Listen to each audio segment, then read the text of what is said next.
order at 10 o'clock. Dr. Ball? Yes, ma'am.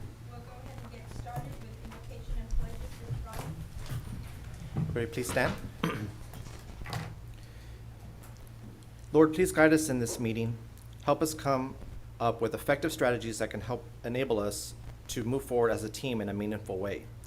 Help us to generate good plans that are practical, sustainable, and easily implemented. Guide us towards the best way to take action to accomplish our goals. Help us to tackle all the topics we need to discuss, come up with excellent solutions, and leave this meeting inspired and on time. Amen. I pledge allegiance to the flag of the United States of America and to the republic for which it stands, one nation, under God, indivisible, with liberty and justice for all. Honor the Texas flag. I pledge allegiance to thee, Texas, one state, under God, one and indivisible. Thank you, Roger. Thank you. Okay, so moving on to item 3. Did anybody sign up to speak? No, ma'am. Okay. Item 4, consider nominating a delegate and alternate to the Texas Association of School Boards 2024 Delegate Assembly.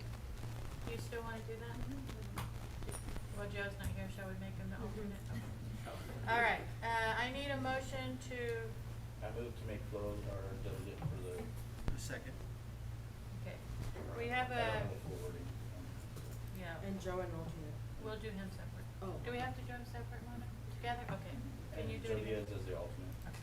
And you second it?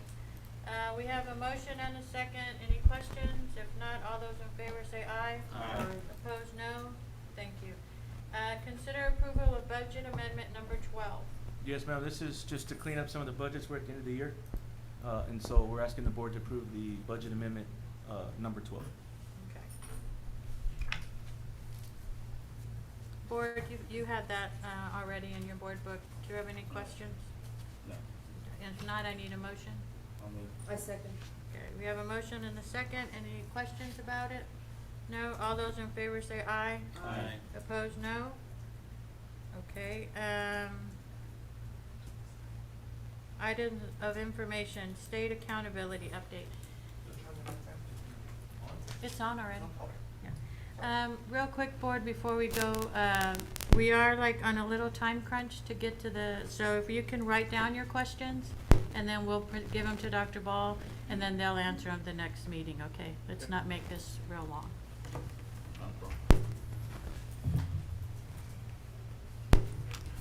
That's this one, though. Yeah. You can still ask questions, but if it's gonna take a long time, then we'll give them a time to get the answer for us and then move on. Lisa Bolte is going to share some information on the accountability, some changes. Official results, of course, have still not come out. They should be coming out soon, hopefully next week, right? Should be on the 15th, yes. So Lisa, we'll turn it over to you. Okay, thank you. Good morning, esteemed board members, Madam Vice President. So today we're going to talk about the predictions that we have for the district on accountability. So just a little reminder, we've had a lot of changes to accountability from 2022 to 2024. Of course, in 2023, there were no ratings because of the pending lawsuit.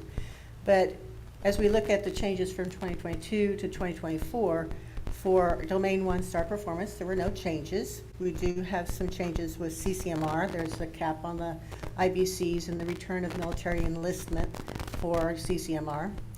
There's slightly more rigorous grading for graduation rate. For growth, we've added in a transition table instead of how we were being calculated prior for Domain 2. And then they're also giving us bonus points for our success with our 14-16 students.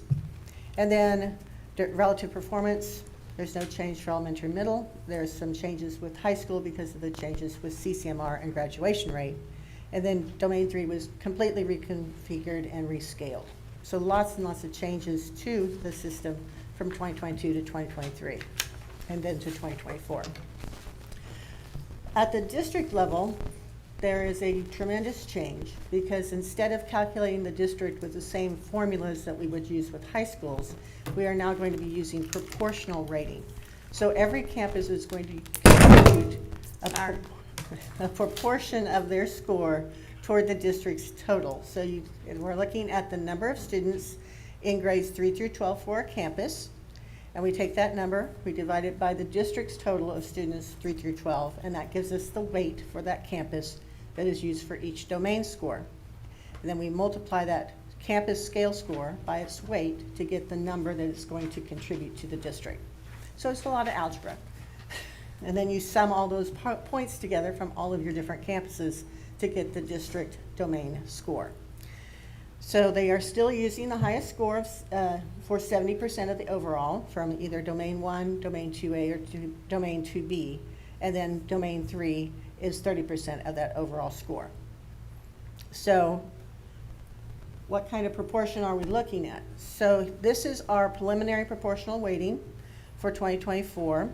We're looking at approximately 20% for Southwest High School, 20% for Legacy. About 2% Cass STEM will contribute. Each of the middle schools range from 6 to 8% of their score will go toward the district. And then the elementaries are each contributing between 2 to 3% each. So what does this mean? Well, we do have a what-if report that was preliminary that the state put out back in 2022 when they first were proposing all these different changes for the district. And you can see in 2022 what our scores were, and then the what-if score that the TEA gave us for 2022 if we would use these new calculations. So you can see that with the new calculations, even though we were a B campus, a B district in 2022, with the new calculations, we would have been a C district in 2022. So you can't compare what we actually got in 2022, but you can use the what if to get a better idea of how we're doing. Well, since that what if report came out, there's been even more changes because we completely changed the test. So we now have the 2.0 question types at every subject. We have the reading test being changed to a reading writing test. We have the addition of constructed response items for reading, science, and social studies. So it's not even the same test anymore to use with that what if report. So with all the changes to the calculation and the changes to the test, these are our predicted scale scores for the district. And of course, we will know for sure what that looks like on August 15th. So again, it's looking like we're projecting it will be a C district. So what I'm going to do now is I'm going to ask the executive directors to come forward and talk about how they are going to lead the charge to move these scale scores forward closer to an A. So we'll start with Ms. Aragon. Good morning, board members, senior staff. I'll be supporting high school campuses, especially on the domains of the Texas Principals Evaluation and Support System, especially focusing around instructional leadership. The priority was ensuring that all campuses had protected time during their day, during the master schedule, to make sure that they had time for professional learning communities. So that has been the focus for this year, to make sure that they built solid professional communities. Also, the commitment to work together to ensure that there's high standards of learning for all our students, which includes analyzing student evidence to look at formative and summative data to improve teaching and learning. Also to look at the collaborative work to make sure that campuses are disaggregating data. Also, I'll be observing classroom instruction to make sure I'm giving feedback, timely feedback to staff to make sure that I'm making an impact on student success. Also at the high school level, we can't forget CCMR, so definitely that's a collaboration to make sure that all our students are on track to be career, military, or college ready. So as you can see, I do have a schedule of how I will be separating my time for the campuses. And then also 1 week will be at Crossroads half day, and then the other week will be fully at Cass STEM. So it'll be a rotation of 2 weeks to ensure that I am supporting the campuses. The 3 departments that I oversee are career and technical education, advanced academics, and also counseling. So at CTE, there's a big emphasis on industry-based certification. So making sure our CTE teachers have the resources, curriculum to ensure that our students are earning their IBCs. And also really big with CTE is also our partnerships and internships to make sure that we are extending out and providing those opportunities, more opportunities for our students. For advanced academics, we do have a lot of the PLC work as also as CTE, but their work will be focused on differentiation for students. And not only are these good strategies for GT students, but also all students that could be scaffolded. We also have support in the GT design and then also differentiation for our students. And then of course, preparing our students for AP exams to make sure our teachers have the tools they need. For counseling, just like we're gonna be in the classroom observing instruction, our counseling team is going to be in the class looking at the delivery of guidance lessons. So they're providing feedback to the counselors on what can be improved and what is working. Also making sure that they are collecting data to make sure that they are still in compliance with Senate Bill 179 to make sure that 80% of their time is focused on a well-balanced counseling curriculum. And that is how I will be supporting. And we do have a lot of work in the CCMR component with all of our 3 departments. Thank you. Zelene, hang on one second. Does anybody have a quick question for her? No, I would just say, like, we were already working towards May, we knew we were doing well. I think to me, it's just the way this grading system is now that we can still see, we know how to put the work in, it's just, you know, we're having to adjust to the new grading system. I think we'll be fine, especially with everything you guys are changing and focusing on. So that's all I wanted to say. Can you just tell us like what a day in your schedule looks like? Like when you say you're gonna do all these things, what does it look like? So absolutely, that'll start with addressing if there's anything that arises the day before, making sure I'm taking care of that if there's a need at the high school. So yes, this is my schedule, but if there is a dire need at the high school, I will go ahead and communicate with the principals to see if I can go ahead and switch out a day to provide that support to the campus if there is something that is needed. So one is being on campus, being visible, also attending PLCs. And so we do have it structured throughout the day during different periods depending on the content area. So I may be in there listening to a PLC. I may be giving them feedback and then also meeting with the leadership team to make sure if there's anything that they need extra support on, that I am there to give that feedback. Also doing classroom walkthroughs, making sure that I'm in the classes, looking at the core areas and also not also the core areas, but also the electives, and then visiting with the counseling team as well. And then also meeting with the principal to make sure that we have a cadence of meetings that I'm checking in with them and that I'm providing that support. And what is PLC? I'm sorry, that is a professional learning community. Okay. Throughout the day. And then, do you feel like you get the support you need at campus levels? Like, is there like pretty much open door, you can go in and say what needs to be done and you get cooperation, or do we need to work on that too? No, I think it's when you establish relationships with the campuses, I think they do have, you do develop that rapport, and they are open to ideas, recommendations that they do implement. Okay, thanks, Celine. Thank you.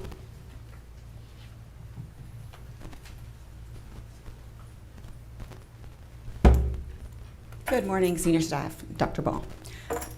This is my schedule for middle school starting the first week of school, focused on the priority of campuses. As you notice, Resnick, I will spend the full day there every week, with Scobie and McAuliffe a full day alternating every week, and sharing some time with McNair on Thursdays. If you notice the icon on the left for Scobie, Resnick, and McAuliffe, they're part of the Effective School Framework.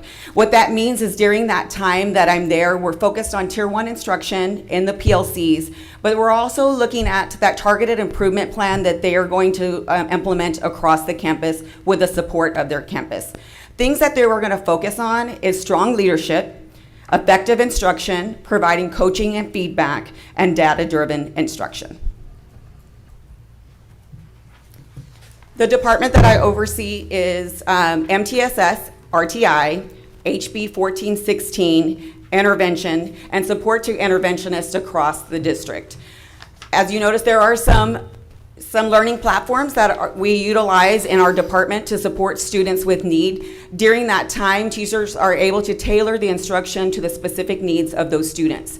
In addition, my 2 student support coordinators will also be on campus Monday through Thursday. They are going to be co-teaching, modeling, and providing small group to students and to the campuses based on need, Tuesday through Thursday. Oh, I have a question. Yes, ma'am. Well, does anybody else have a question? Being that Resnick is, forecasted to get an F, what's your priority at Resnick? The priority with Resnick, we have been working on systems and building culture and climate and setting up the first couple of days as teachers come back as the priority. We need to establish that culture and climate across the staff and for students. Once we establish that, then we have systems that we're going to put in place. What is that daily PLC going to look like? What's going to happen during that PLC? And so that is why I will be there every week, all day, during PLC as a guidance, as a support to model and to co-teach not only to the campus administration, but to the teachers. That I'm hoping, I've already met with their leadership team, I'm hoping that they welcome me as a part of their campus, and we're in this together. Okay, and then I think as a board, we're open to if Resnick needs additional support in something, or you feel like there's some kind of a incentive that we can kind of just help you, because we definitely don't want to see that next Yes, year. ma'am. Okay. Thank you.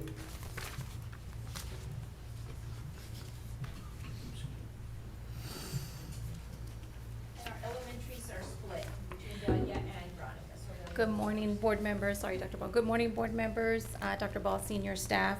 I get the opportunity to be able to work with 5 of the elementary schools, which are Sun Valley, Crewald, Hidden Cove, Elm Creek, and Indian Creek. And I do not have my schedule displayed up here but I can gladly share it with you. I have dedicated 1 full day on different days to be able to alternate and be able to be at my high priority campuses, which are Hidden Cove and Elm Creek. So those are going to be my 2 high priority campuses where I will be dedicating a full day to each one of those. In regards to some of what Ms. Aragon and Ms. Crisp have already said, I also will be working closely with campuses, regardless of whether they are on a tip or not, which none of these elementary campuses are not. Following the Effective Schools framework. So it's a good practice for all of our leaders and all of our schools to be able to follow this, because as I heard recently in one of our PLC Institute trainings was we're good, but we're not great yet, right? And so we are striving for that. And so there's always room for improvement. So part of what was previously said before, how will we do that? The cyclical process that's going to be followed is making sure that we're observing classroom instruction for that rigor, the relevance, the relationships, having those feedback and coaching sessions, conducting those TEKS alignment walks to make sure that they are actually planning for rigor, also examining student work and lesson plans, doing that data disaggregation, and then again going into those PLCs and just making sure that it's a cyclical process every time that we're doing that. Also ensuring that our leaders have a good understanding of our accountability rating system, so all of them have already been asked to make sure that they attend those first sessions that are going to be offered here at Region 20 over the next few weeks.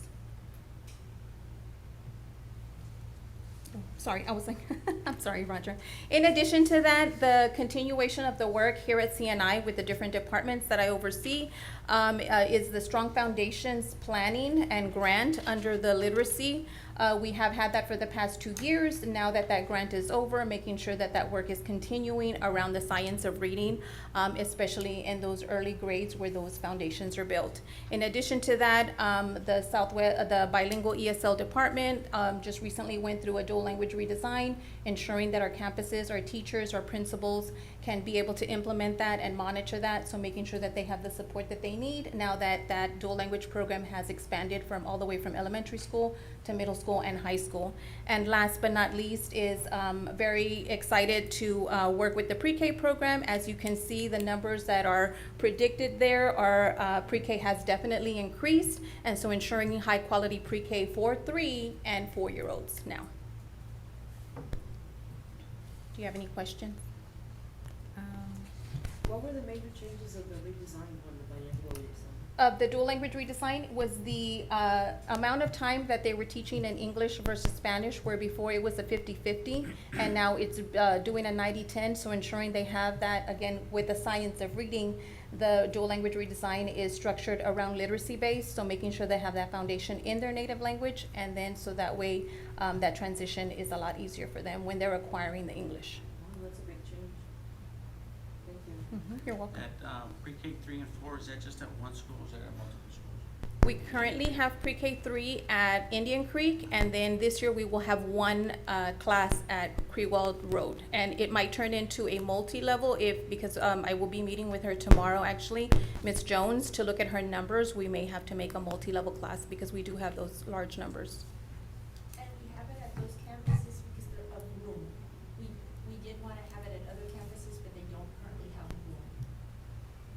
Okay, thank you, Velia. Thank you. And now we'll hear from Veronica for the elementary campuses. Question? Good morning, senior staff, board, Dr. Ball. I wanted to show you, this is the schedule that I will be having throughout the school year. I am overseeing 6 campuses. You'll see that all of these campuses, I have put their predicted accountability on there. So I wanted to kind of let you know that at these new campuses, we have 2 brand new principals in their first year. And the 3 of the campuses they're new to this campus, but they're not new principals. They have 5+ years experience. But I will be working with them as they are moving into these new campuses. My focus for the campuses will be on Tier 1 instruction. It's about increasing student achievement. And so for that Tier 1 instruction, we will be focusing on PLCs, and that's about planning in there and the monitoring of student data. Also, we will be continuing our work with the model schools and using the rigor rubric as the teachers plan their lessons and really focusing on how can we take this lesson to the next level. And so we will be doing that also. Lots of walkthroughs and observations and coaching. So one of the things, in fact, I had a conversation with one of the academic coaches today, or actually yesterday, and he was saying, like, I really need a lot of support on having those crucial conversations with some of the teachers because that's a little bit more difficult. And I said, that's great, wonderful. So when we go to your campus and when I'm there, I will go and meet with you and we will go do observations in those classrooms, and then I can model for you on how I would give that feedback to the teacher so that you can observe, and then we'll do the same thing, and this time then I will watch you and then I will give you feedback also. So it's really about that coaching cycle and making sure that we're implementing it with those academic coaches. And so the other things that we will be working on is I am also helping with the Strong Foundations grant, except that this one has to do with math. So we are designing our framework for math. Part of that is working with Eureka Math. And so I wanted to let you know that this is actually year 4 of Eureka. However, research shows that it takes 2 to 3 years before the teachers really learn the new curriculum. So I'm hoping that this year we're going to see some dramatic changes with that curriculum. But also too, one of the things that we planned for when we built this plan for Strong Foundations is providing more training to teachers and also to administrators. So we will be having what they call the RBs training for all of the principals and academic coaches. And RB stands for Research-Based Instructional Practices. Strategies, I'm sorry. And so with that, I think a lot of the pushback that we've received from Eureka is because Eureka teaches math a little bit differently.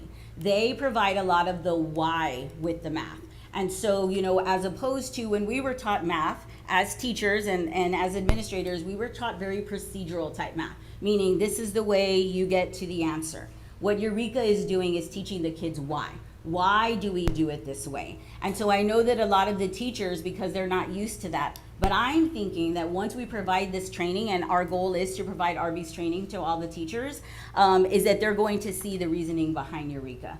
But we have built that into the model of providing more training to teachers on Eureka. In fact, I had a conversation and the teachers were really appreciative of the Eureka training. We even had teachers who are current teachers but knew that we were doing Eureka training at New Teacher. So they ended up there and we were like, oh, what are you doing here? And they were like, oh, well, we heard you guys are giving Eureka Math, so we wanted to come.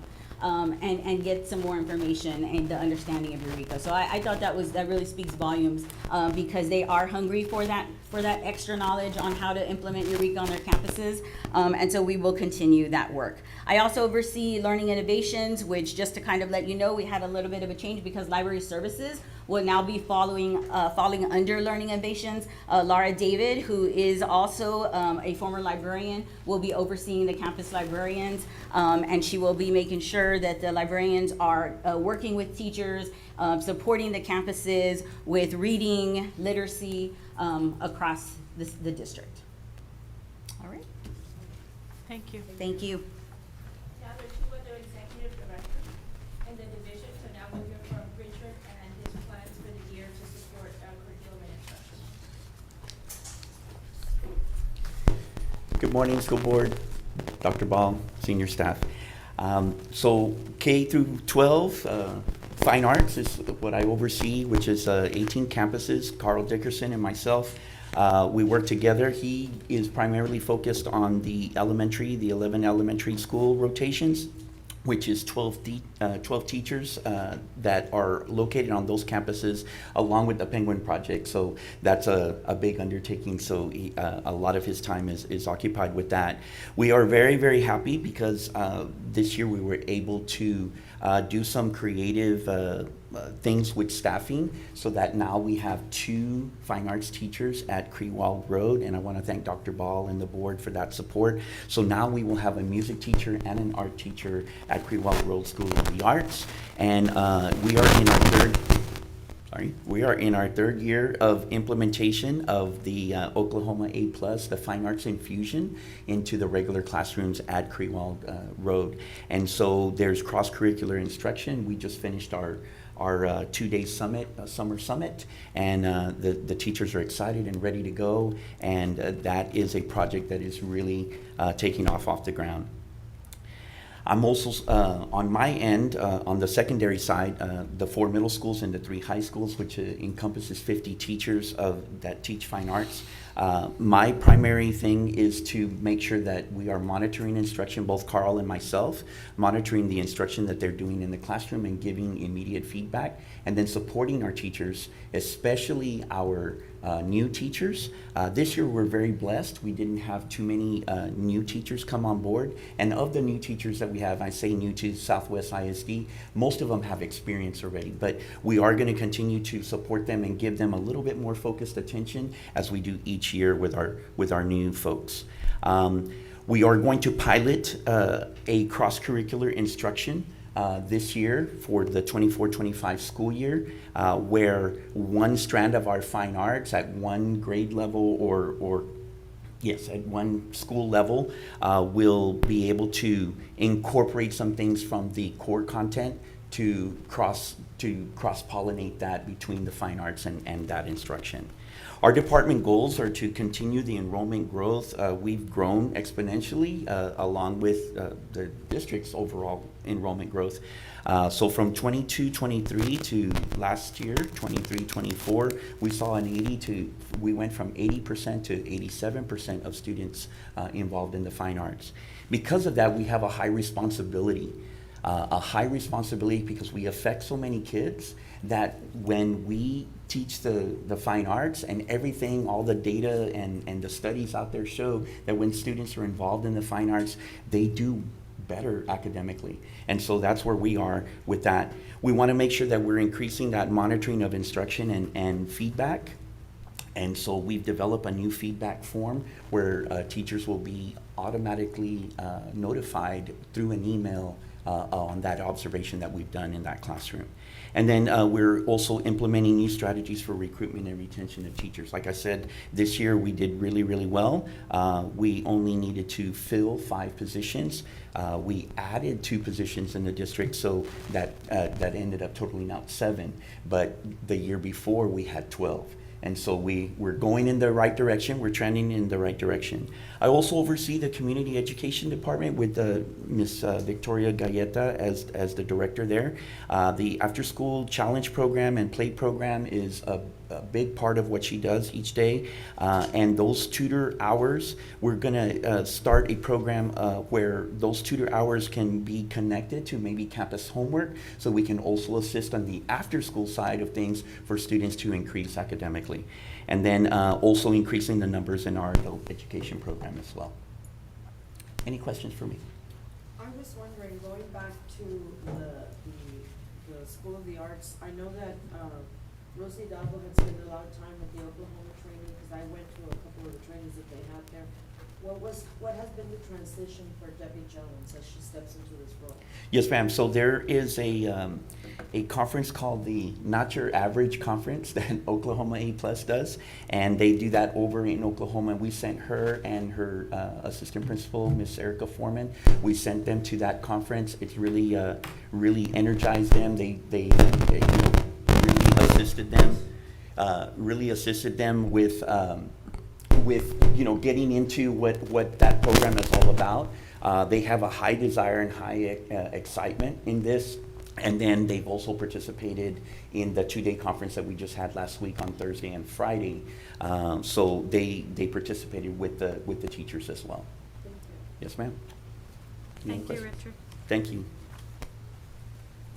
Now we can come back and look in regards to the special ed programs and the 504 department. Good morning, Dr. Ball, senior staff and school board members. I wanted to just kind of give you a broad overview. So what we have done with special ed in 504 this year is really try to align with the other executive directors in terms of the content piece. Everybody's focus this year is really looking at Tier 1 instruction, and so what we've done is created 4 areas that we're really going to focus on. However, for the instructional piece, we are aligning specifically with content. That work started this summer through our special ed training that Dr. Ball gave us 3 full days with administrative teams from all of the campuses. So we were able to help set their goals with them for the year. So those 3 individuals are going to be working across the departments to really support that work. So they're going to be going in, and as we're providing content, the 3 individuals are going to be looking at that differentiation piece, the accommodations, the modifications. That has gotten a wonderful feedback just from the new teacher piece. The other 3 areas that we're really focusing on align with the areas that TA looks at. So the compliance piece, the assessment piece, child find, and then looking at the family engagement. So all of those areas are going to be a focus for somebody within my group. But then the other piece that we've done is we've brought in Mr. Black, who is going to be serving as my director of operation. And what he's going to be doing with us this year is really helping us to connect across the campus, being that individual that mediates between that principal lens and then the special ed lens. So we're going to be working especially with the newer campus principals on what it looks like to sit as that representative in an ARD and looking at that special ed lens. The other thing I've done is for our coordinators and up within my office, each one of them has 3 to 4 campuses. And as we met through those first 3 days in June to set goals with the campuses, those individuals that are attached to those campuses will be helping them meet those goals. The majority of them were looking specifically at staffing, making sure the new staff they brought on were trained in the right areas that they're going to be leading, and then really looking at how they're supporting their students. So as you can see, most of our groups, we really tried to, with the campuses, look at our specialties within each of us and determine which campus to fit them with. So for Mr. Black and I, we're going to be focusing on Legacy, Resnick, and Spicewood, because those are the 3 campuses that are under the Stronger Connection grant, which has a lot to do with the mental health and the behavioral concerns. And those 3 campuses are going to be a high needs, of course, with Resnick being part of that piece. So we're going to be working with those groups. But within those 4 areas, each of us will be providing our lens of expertise. Any questions? And then the last slide that we have is next steps. Next steps in regards to any future information that we'll provide at board meetings, so we continue with the focus of curriculum and instruction. So those could change a little bit, but we want to make sure that in every single brown bag, we have some information related to curriculum and instruction. So those are the next steps. And of course, I'll take any questions verbally or in writing if anybody has them. I think as far as updates that we're gonna want to hear from, I would say probably everybody. Like you just did for us now, we want a briefing at all the brown bags. Like, at least this is what we've done so far, or this is where we are, this goal we had is really not, we're having trouble meeting it. So it's something, because I don't want to wait till May to hear from guidance and counseling. If we could have heard something that maybe was like, we need to fix that before then. So I don't know what kind of a schedule, especially once testing starts, we're going to want to hear every brown bag, where we are, what the results were, what we're doing to target the, whatever. We have to be way better informed than we were last year. I mean, that's what I think. And I agree. Okay. We've been asking for this type of information for a Yeah. while already, but I know that Dr. Ball had a transition here. Yeah. So. We can definitely do that, that would not be a problem. And then we used to have the curriculum subcommittee. I think maybe it's time we do that again, so that maybe it would cut down on what we have to hear at a brown bag if we just have 3 board members on that committee where y'all meet. Well, Delila's not here, but I'm looking at Delila, but it's Jenny. So She's that, online. because we She's have online. we have the facilities subcommittee, which really helps us, and so I think it's time to put the curriculum subcommittee back together. Yes, ma'am. Does anybody want to volunteer for that right now? I'll be on it. I'll volunteer. We need somebody that's available. We'll figure out who else. Okay. Yeah. We'll get those dates. Okay. Thank you. Oh, is there more? You have more? Okay. Thank you.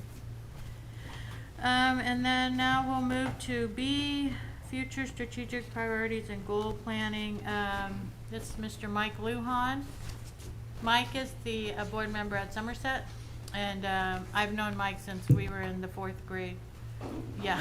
So we talk like just regular, not school stuff, but I did ask him kind of what they're doing at Somerset, because they are they're very successful. They're the outcome of their testing. So, and then also they have a really good program that Mike developed as far as a dashboard that you can see every meeting and see if you're meeting this goal, if you're not, if whatever. So that's what he's going to kind of talk to us about.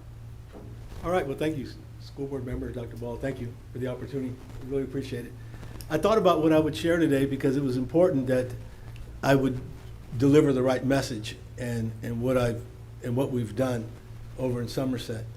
But I want to give you just a little bit of my background so you'll know where I'm coming from and how we develop what we're doing. So I grew up in Five Palms area with Ida in that area. We, not Ida, but Roger, her brother, and Tony, we did a lot of havoc over there. We were those bad students. We did a lot of stuff there. But grew up there, went in the military, got out of the military.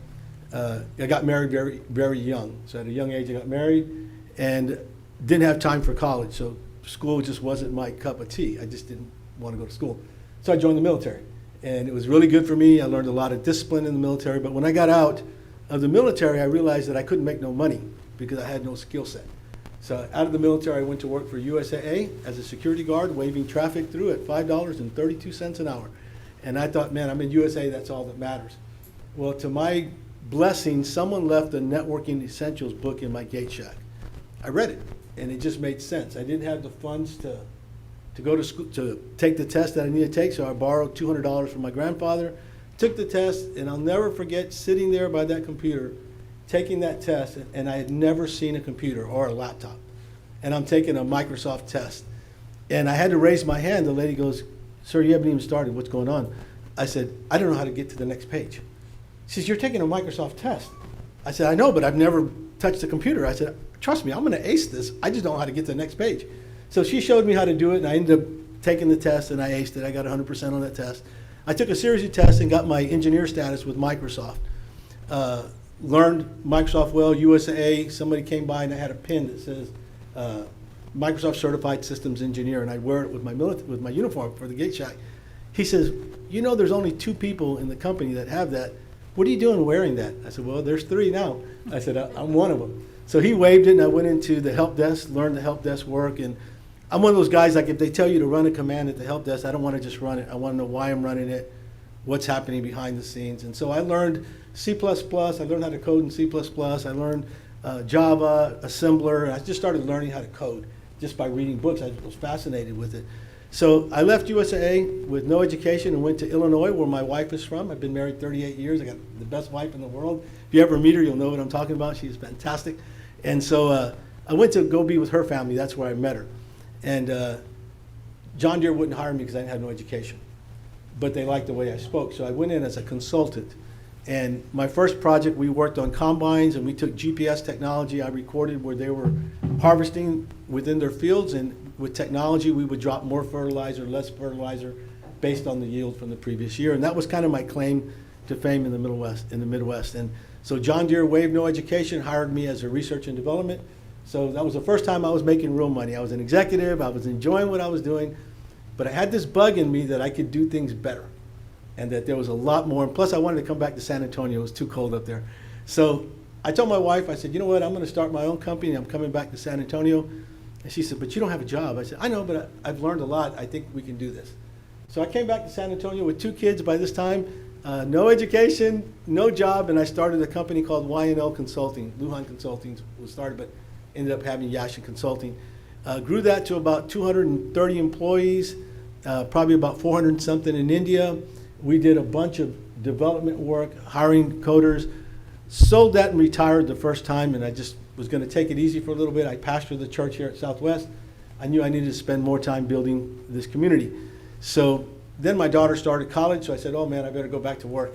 And so I went back to work, and I started a company called the Operari Group, where we took business intelligence, and we married that with process. In between there, I got my Six Sigma black belt in process engineering and Lean Six Sigma. So I started teaching for some of the colleges here. We were teaching Lean Six Sigma. It was funny, kind of funny, because people said, where'd you get your degree from, Mike? Well, I don't. I got it from the hood. I said, I just read and I get it. And I've been blessed with that. So taught a bunch of Six Sigma, sold that company. My first company wanted my clientele, so I sold it to them, retired again. And then USAA called me, and USAA said, hey, we need you to run our process engineering department. So I was the first Hispanic at USAA not to have a degree, but be an executive. And so I was really proud of that. And my job was to save the company money and to find ways to improve. And then my last 2 years there, I dealt with nothing but strategy. For Life Company, for PNC, we would help them develop their strategy and how to measure it, more importantly. Well, about 2 years ago, I got a call from Dr. Pachecano from Somerset. And if anybody knows Dr. Pachecano, he talks real slow. He's older than me. He comes in my office, he says, Mike, I think you need to run for the board. And I was like, no. And I've heard about the board. When I think board, I think of Ida, I think of Mr. Frazier. I never realized the importance of a board. But one thing I wanted to do when I left corporate, so I retired out of USAA, not because I was old. I could retire, so I did. I retired because I wanted to spend more time in the church, and in my mind, I wanted to build something that would help my community. So I've worked for Delek Oil, a lot of these companies as consultants, saving them millions of dollars, and I thought, I'm just making rich people richer. I really need to give back to my community. How can I give back to the community? So my brother, some of you guys might know my brother, John Lujan, he's state representative. So he was running for that position, and he was having a big party to see if he won or not. And I never said anything, but I was on the ballot for the school board. I told the guy, I'll run, but I'm not going to advertise. I'm not going to put nothing out. I'm just put my name out there. I'll sign up and do whatever. So that's what we did. And during the thing, they were showing the results for my brother, and he had won.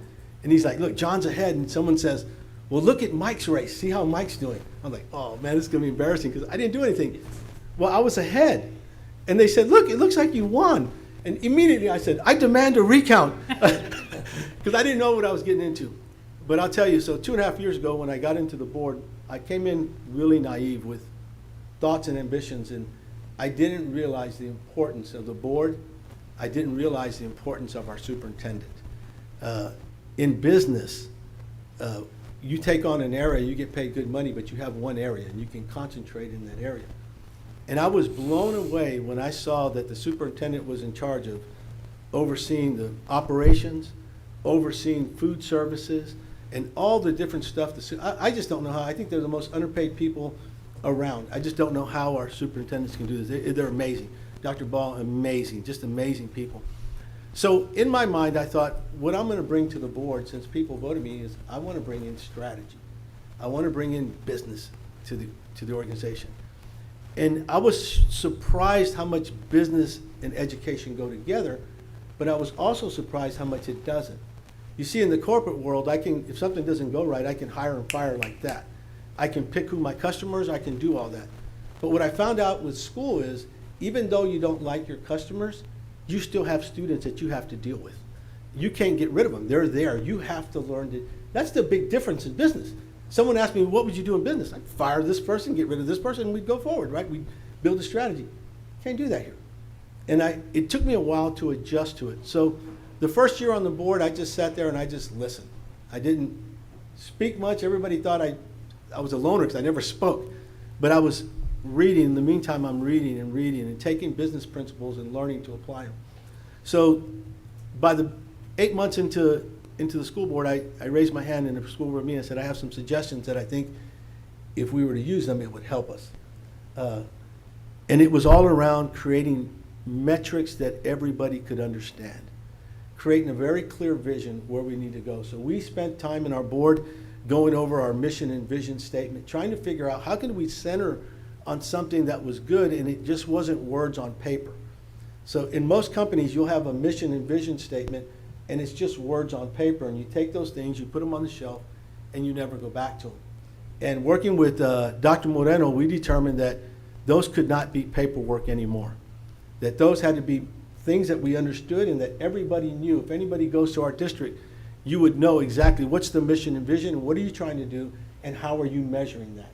So we came up, and I did a session with them where we had, and I had a PowerPoint, but it's okay, but I had stuff all over the wall, and everybody was putting up their ideas of how we were going to fulfill this mission and vision. And we grouped them into like things. And once we did that, we said, okay, I had good news and bad news. I'll give you a good example of what we found. When I went to IBC Bank, asked me, Mr. Nixon, he's the president of the bank, he said, Lujan, I'm struggling, I need help. Can you help us with what we have and look at my portfolio of work? So I went in there, did my analysis, and when I got done with him, I told him, Mr. Nixon, we had all his executives there. I said, I got good news and bad news for you guys. The good news is everything you say you need to get done, we can get it done.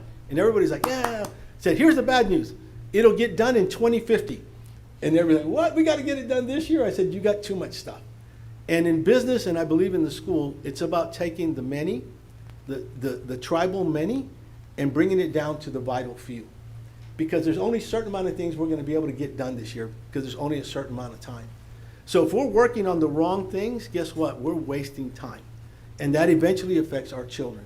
So at Somerset, what we did, we looked a level up from our work. We understood, and I've been to a lot of board meetings where, and I believe this statement with all my heart, but I might say something that offends you guys, I apologize in advance. But I've always heard that it's about the students. Everything is about the students. Everything's about taking care of our students. I agree with that statement, but it's just not something I wanted to have on the board that I was talking to our board members about. Because I believe it's closest to the work is where you get the results. And who's closest to our work? Teachers. Our teachers. Our teachers know exactly what to do. Our teachers are there every day. So we moved our mission statement up one level because we believe that if we have teachers that are satisfied, the best that's out there, that the result is going to be our kids are going to be outstanding performers because we got great teachers there. So we just changed some of the metrics to reflect teachers. So if you look at our metrics, our first goal is to retain and recruit the best talent that we have. And so everything that we do in our district, when it comes up, how is it tied to that goal? Is it hitting that goal or not? But we didn't just use words, we used numbers. So you have to take those things and develop numbers and metrics to understand it. So as you guys know today, money is tight. Money is super tight. So we went through a long process of understanding what does that mean? What does vouchers mean when they're coming? So we looked at our mission and vision statement and we adjusted some goals. So today it's about revenue. How do you get revenue? Well, your biggest expense is your teachers, and so you got a small percent in operations that you can play with to try and get money. So the first thing we looked at was contracts. And we said, how many contracts do we have auto renew? How many contracts? But this came through our session of planning and putting metrics. So then what we told our superintendent was, I'll give you the analogy that we used with him. So I asked, how many school board members does it take to change a light bulb? And some people said 4, some people said 7, the majority are, I said, no, the answer is 0. It takes 0 board members to change a light bulb. We do not change light bulbs. What we say together with our superintendent, we think there needs to be light there, let there be light there, and someone else changes the light bulb. As a board, our job is to direct and lead with our superintendent to understand that vision and set those high-level goals. So what we did, we said, we're looking at contracts. We had everything put into a system where we said, okay, these is our total sum of contracts. And then we said, okay, we want to reduce that this year by $200,000. How you do that, Dr. Moreno, it doesn't matter to us. But we want a report that shows us every quarter where you're at and how that is coming down. Well, last year we saved over $400-something thousand in our contracts. That was revenue. But how did we do that? Before we had someone come in, we're going to look at contracts, good words, but no measurement. And measurements are good because it takes away personalities. It is just something we're shooting for, and that's what we're shooting for. So we did a couple sessions to really understand and focus in on our mission and our vision. And so because of the way my mind works, we've put together a command center. It's not done yet. We're building a command center where we can come in, like ADA is a big thing, how much money you're getting on ADA, how do you monitor that? So we did a whole value stream from beginning to end, how it mapped out, and now we're building a dashboard where Dr. Moreno can come in and see on his screen that day at 10:05, it's updated, where he's at on ADA, what are we doing? So just little things like that. And so what we've done is we've put together a package where we're helping superintendents out to come in, working with the board, working together to help us strategize and come together. As I was listening to the presentations today, man, what aspirations, what dreams. It's really good. But I'd want to see measurements, right? If I was on a board, I'd be asking, what are the top 4 things you're doing? What are the measurements you're looking at to measure to say that you went from here to there? Because words don't matter, they're just words. But when we look at numbers and we can take it down to something and then tie all that back to our mission and vision so that we know we're getting there, now we're rolling. And I had a phrase whenever I would go to a company or to a part of the USAA, they would put me in PNC and say, we got to get this area fixed. Lujan, go fix it. And so I'd go there and understand it, but I'd always say, we got to get to the point where everybody's doing the right things the right way every time, and even when no one's looking. And so we can come in and do a session with Dr. Ball, kind of leading the headway and working together with the board to really help us crystallize. You probably already have them and know them. Our board, I wish we could say we had a fantastic board. We don't. We have problems like everybody else. You got people. Anytime you have people, you got problems, right? But it's how we work together. And I love that it's a team of 8 because I couldn't make it without my other teammates. I just couldn't. We just finished up our budget last night. We had a special session for budgeting. And I wish I could say that everybody agreed. We didn't. We didn't agree on all, but we all had visions. And the metric, we would go back to our metrics and say, okay, but how is this going to help that?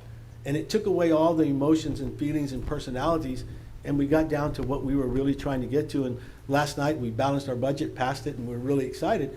But it took a team of 8. And I think Jeanette was talking with Jeanette, and I think one of the things that we believe, and I know Jeanette does, if 2 people agree on everything, one's not needed. And when I hired people, I say, I hired you because you're smart. If you just want to agree with me, then what do I need you for? I need that pushback. But it never became personal because we always did pushback towards a metric. This is what we're trying to accomplish.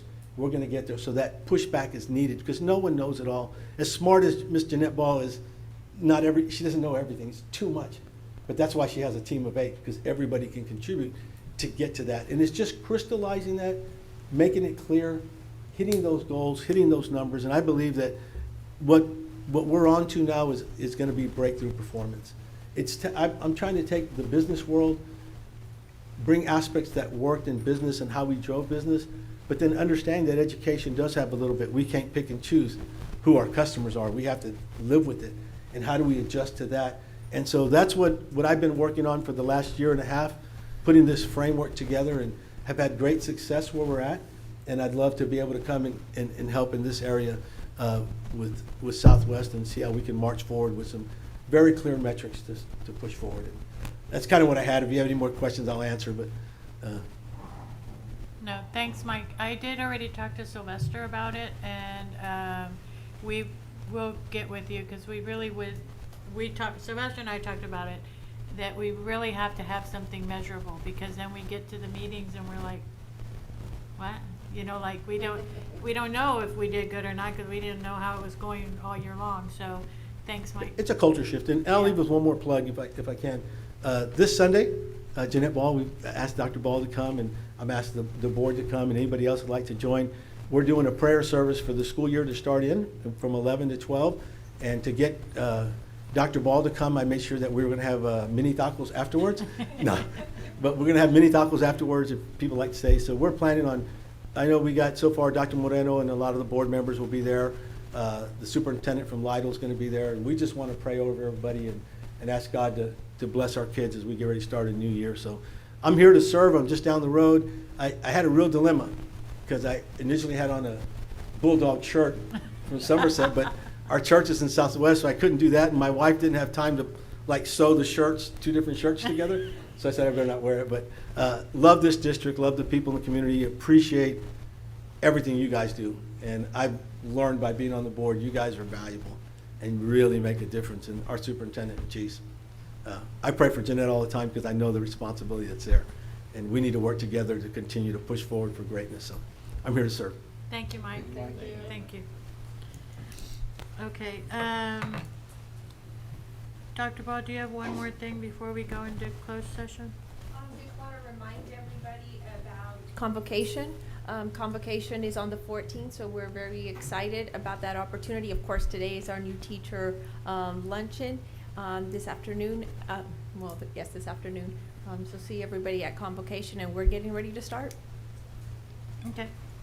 So, as permitted by sections 551.001-551.146 of the Texas Government Code, we will go into closed session at 10:56.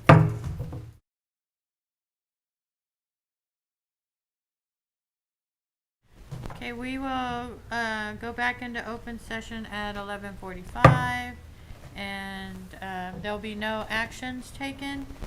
And so, do you have anything else to say? Okay. Yes. And I'm going to read a little bit about you guys.